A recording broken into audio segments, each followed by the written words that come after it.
बेटा, अल्लाह के साथ किसी को शरीक न करना। बेशक शिरक बहुत बड़ा जुल्म है। नमाज कायम करो, क्योंकि नमाज इंसान को बुराई और बेहयाई से रोकती है। अच्छे काम का हुक्म दो और बुरे काम से रोको, और जो मुसीबत आए उस पर सब्र करो। लोगों से मुंह फेर कर बात न करो और जमीन में अकड़ कर न चलो। अल्लाह तकब्बर करने वालों को पसंद नहीं करता।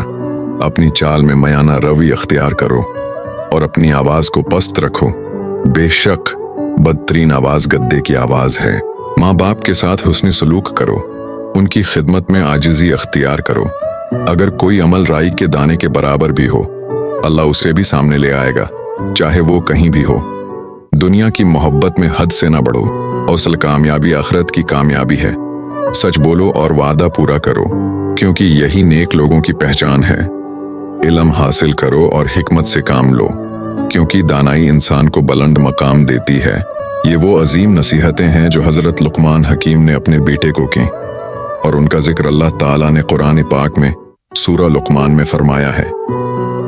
ये सिर्फ एक बाप की नसीहत नहीं, बल्कि अल्लाह की तरफ से पूरी इंसानियत के लिए रहनुमाई है।